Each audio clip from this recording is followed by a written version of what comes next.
이 새벽에 함께 은혜 받을 하나님의 말씀 누가복음 1장 26절에서 31절 말씀입니다. 여섯째 달에 천사 가브리엘이 하나님의 보내심을 받아 갈릴리 나사렛이란 동네에 가서 다윗의 자손 요셉이라 하는 사람과 약혼한 처녀에게 이르니 그 처녀의 이름은 마리아라. 그에게 들어가 이르되 은혜를 받은 자여 평안할지어다. 주께서 너와 함께 하시도다 하니 처녀가 그 말을 듣고 놀라 이런 인사가 어찌민가 생각하며 천사가 이르되 마리아여 무서워하지 말라. 내가 하나님께 은혜를 입었느니라. 보라 내가 잉태하여 아들을 낳으리니 그 이름을 예수라 하라. 아멘. 할렐루야. 오늘도 참으로 좋은 날입니다. 우리 모두 주 안에 행복하고 은혜로운 하루가 되기를 축복합니다. 저를 따라하겠습니다. 오늘도 나와 우리 가정 우리 교회 기적이 일어납니다. 오늘도 나와 우리 가정 우리 교회 기적이 일어납니다. 아멘. 저는 본문 말씀을 통하여 은혜를 받은 자여 라는 제목으로 함께 은혜를 받고자 합니다. 하나님의 은혜를 체험하는 것은 몇 가지 은혜 받는 수단이 있습니다. 첫 번째로 하나님의 말씀을 읽고 듣고 묵상할 때 하나님의 은혜를 받습니다. 내가 죄인이구나. 그런데 예수님을 통하여 내가 죄사함을 받고 영광스러운 하나님의 자녀가 되었구나. 늘 무슨 뜻인지 몰랐는데 하나님의 말씀을 읽고 듣고 묵상할 때 어느 한순간 깨달아진 것입니다. 두 번째로 기도할 때 하나님의 은혜를 받습니다. 그래서 기도를 깊이 하다 보면은 하나님께서 성령으로 우리들 마음에 감동을 주시고 우리에게 산소망을 주시는 것입니다. 셋째로 복음 전도할 때 은혜를 받습니다. 감리교 장시다 요한 웨슬레 목사님은 믿음이 없느냐? 은혜가 없느냐? 그래야만 전도하라. 아니 은혜도 믿음도 없고 은혜도 없는데 어떻게 전도합니까? 전도하다 보면은 그 속에서 얼마나 내가 교회 다니고 예수 믿는 것이 귀한 것을 깨닫게 된다는 것입니다. 네 번째, 성찬식에 참여할 때 은혜를 받게 된다는 것입니다. 하나님은 지금도 은혜를 받은 사람을 찾고 계시며 은혜 받은 사람에게 초월적 하나님의 계시와 뜻을 보여줍니다. 영적으로 깊은 잠에 빠져 있고 그의 신앙이 흔들흔들한 사람에게 하나님의 특별한 초월적인 계시와 뜻을 보여주지 않습니다. 오늘 본문에 보면 은혜를 받은 다윗의 자손 요셉의 약혼녀 마리아에게 천사가 나타나 상식과 과학과 이성을 초월한 하나님의 말씀을 들려줍니다. 본문 26절 보십시다. 여섯째 달에 천사 가브리엘이 하나님의 보내심을 받아 갈릴리 나사렛이라는 동네에 가서 다윗의 자손 요셉이라는 사람과 약혼한 처녀에게 이르니 그 처녀의 이름은 마리아라. 아직 약혼만 하고 정식 결혼하기 전이지요. 28절 그에게 들어가 처녀 마리아에게 들어가 이르되 은혜를 받은 자. 우리가 성경에 하나님의 은혜를 받은 사람이 참 많은데 여인 중에 가장 큰 은혜를 받은 여인이 마리아인 것입니다.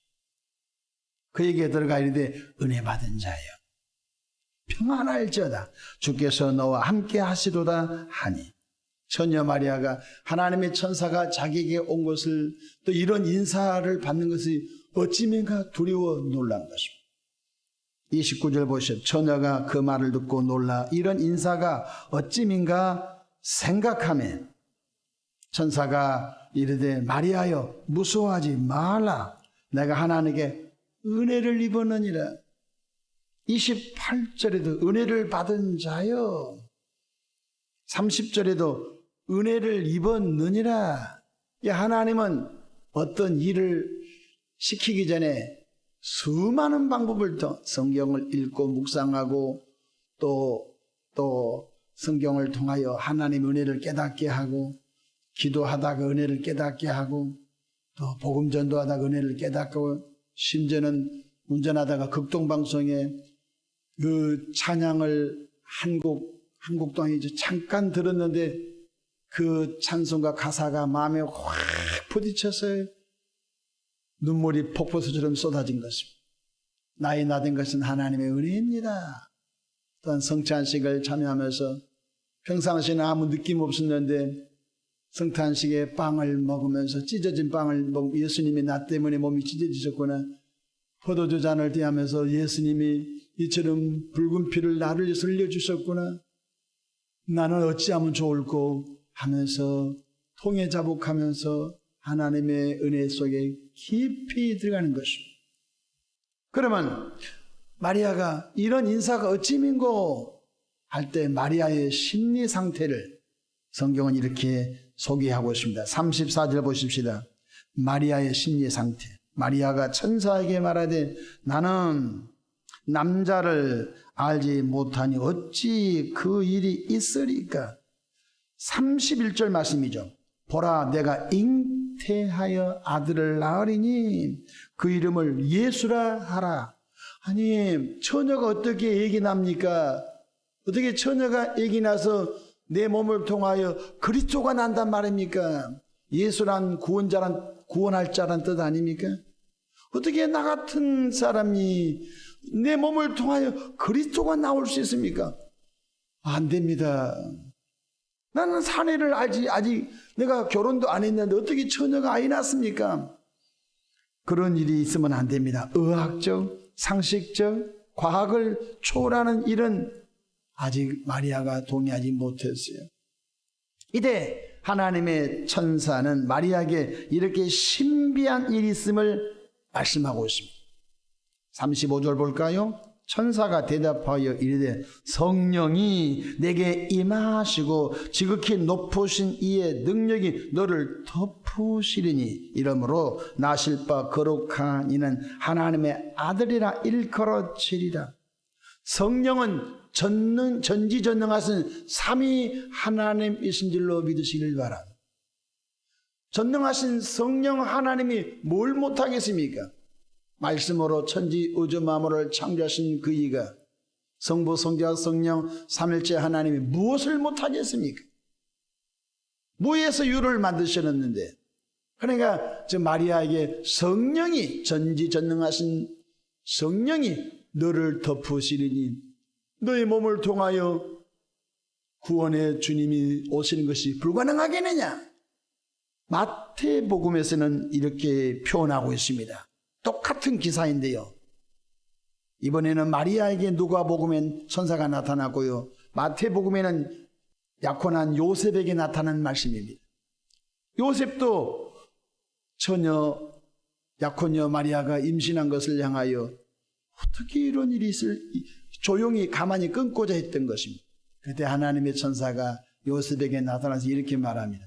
마태복음 1장 20절에 이 일을 생각할 때에 주의 사자가 현몽하여 이르되 다윗의 자손 요셉아 내 아내 마리아 데려오기를 무서워하지 말라. 그에게 잉태된 자는 성령으로 된 것이라. 누가복음에도 성령이 내게 임하시고 성령이 너를 덮으시리니.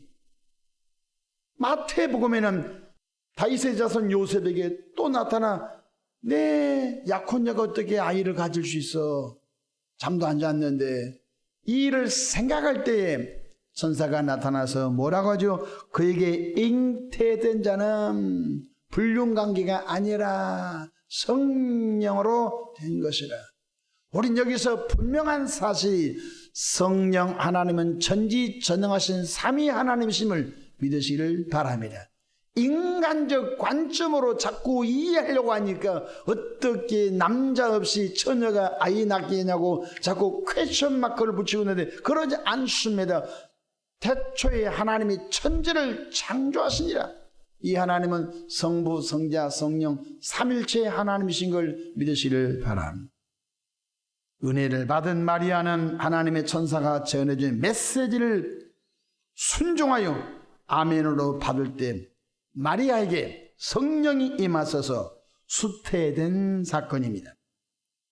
하나님은 전지전능하시나 우리 자신들이 불순종하거나 아멘하지 않을 때 하나님의 기적은 나타나지 않습니다.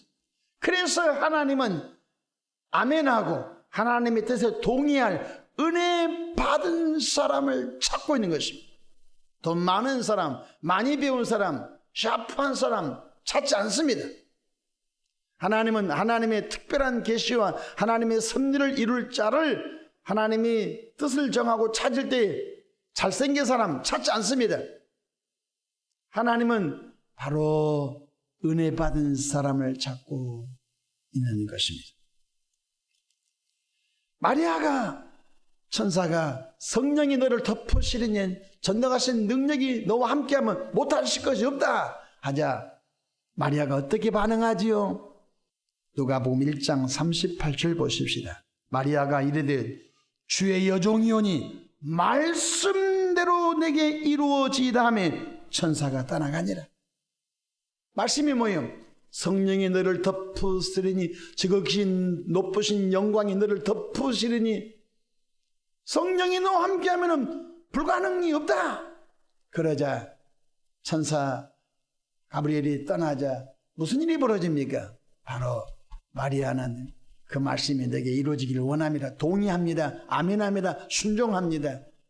그래서 마리아는 그리스도를 수태하는 영광스러운 인류 역사에 딱 한 번밖에 없는 구원의 예수가 100명 1000명 옵니까? 100번 1000번 오십니까? 인류 역사에 아담 타락 이후 인류 역사에 딱 한 번밖에 없는 그리스도가 오시는 통로로 또 남자도 아니고 여자의 몸으로 여자도 아니고 처녀의 몸 가운데 바로 이 마리아 한 사람을 통하여 엄청난 사건이 일어난 것입니다. 그만큼 마리아는 은혜를 받은 여인인 걸 깨닫기를 축복합니다. 그렇습니다. 신앙생활은 우리 인간의 식견으로 하는 것이 아닙니다. 상식적으로 하는 것입니다. 우리 가끔 이렇게 말하면 목사님은 상식적으로 안 맞잖아요. 그러니까 신앙생활 하는 거예요. 상식적으로 이해가 되면요 예수 믿을 필요가 없는 거예요. 상식이 뭐예요? 모든 사람이 생각한 수준이 상식이에요. 배운 사람이나 못 배운 사람이나 다 이해가 된 것이 상식이에요. 여보시오, 상식도 모르요. 무식한 사람도 이해가 안 되고 배운 사람도 이해가 된 것이 상식이요. 보편적 수준. 만약에 하나님의 역사가 상식적으로 이해가 되냐면 그 하나님 믿으면 안 되는 거예요. 하나님은 초월적이요 전지전능하신 창조주 그 하나님의 역사를 깨닫고 우리가 나가는 데 있어서 이해가 안 된 것입니다. 그래서 이해가 안 되어도 하나님의 말씀이라면 아멘하여 순종하면 기적이 일어난 걸 믿으시길 바랍니다. 성경 요한복음 2장에 보게 되면 가나의 혼인잔치에 주 예수님이 초대를 받았을 때에 포도주가 떨어졌습니다. 그러자 예수님께서 하인들을 불러서 빈 항아리 6개 물을 채우라고 했습니다. 아니 남의 집에 초대받아서 하인들을 부려먹으면 되겠습니까? 근데 하인들은 객소리 안 하고 순종했습니다. 뻘뻘 물을 떠다가 채우니까 이번에는 물돈 하인들에게 그 물을 떠다가 연회장에 갖다 주어라 하자 왜 그렇습니까? 말하지 않았습니다. 그냥 순종만 했던 것입니다. 그러자 무슨 일이 벌어집니까? 물이 변하여 포도주가 된 줄로 믿으시길 바랍니다. 이해가 안 되지요.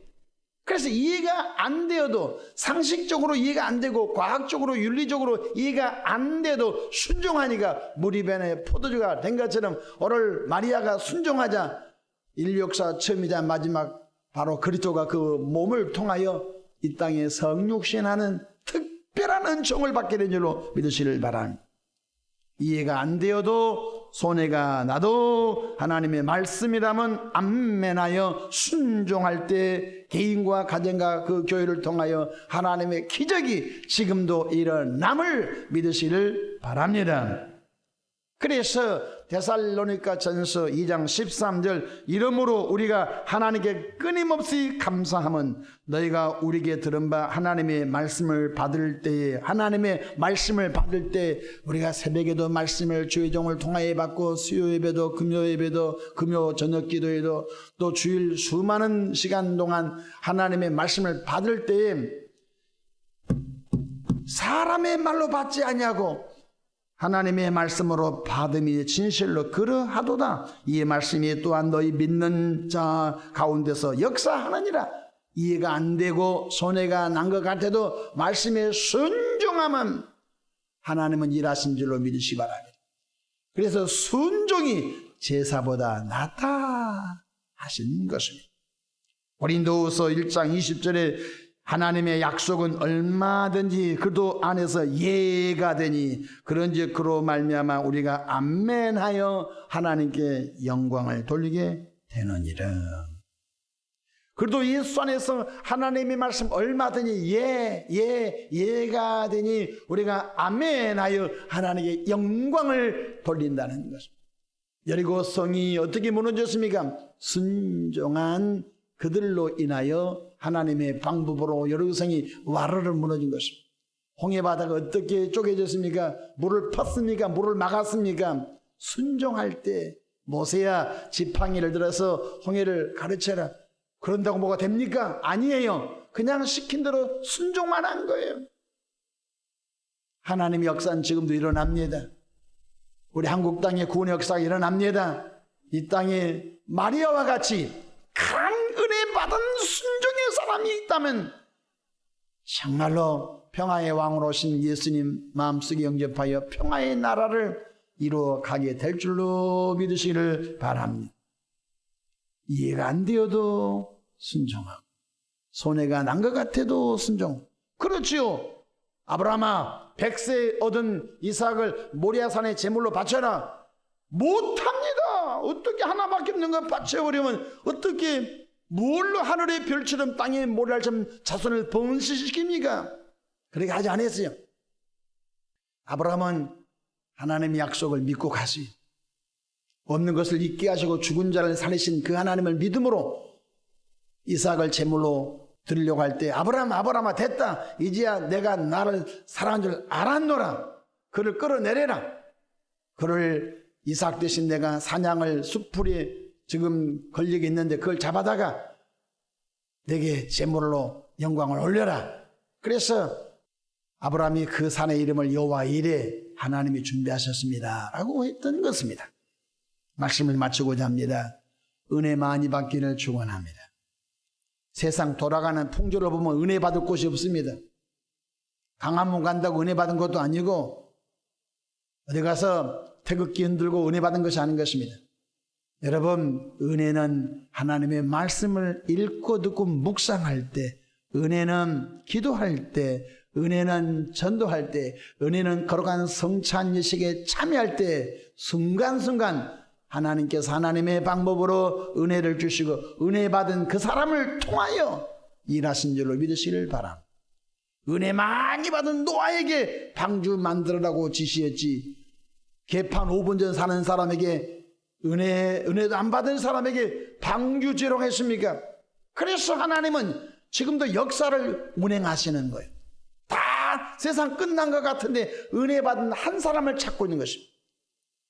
중세 로마 카톨릭이 썩어서 돈 많이 내면 죄 용서받는 면죄부를 팔고 완전히 교회의 맛을 잃어버렸을 때 은혜 받았던 말틴 루터 신부를 한 사람 끌어내가지고 오직 말씀으로, 오직 은혜로, 오직 믿음으로 구원받은 다시 성경의 본론으로 돌아온 줄로 믿으시길 바랍니다. 우리 모두 보라 지금은 은혜 받을 만한 때요, 보라 지금은 구원의 날이로다. 주여 내게 은혜 베풀어 주십시오. 은혜 아니고는 못 삽니다. 은혜의 강물 속에, 은혜의 깊은 바다 속에 풍덩 잠기기를 축복합니다. 사도 바울이 나의 나된 것은 하나님의 은혜입니다 고백한 것처럼 평생 은혜 속에 살기를 축복합니다. 기도합니다. 은혜 받은 자여 두려워하지 말라. 라고 했던 것처럼 주여 우리에게 은혜 부어 주옵소서. 은혜의 깊은 곳에 우리를 잠겨 주시옵소서. 그래서 하나님의 초월적인 하나님의 뜻을 이 시대에 이루어가도록 도와주시옵소서. 예수님의 이름으로 축복하며 기도합니다. 아멘.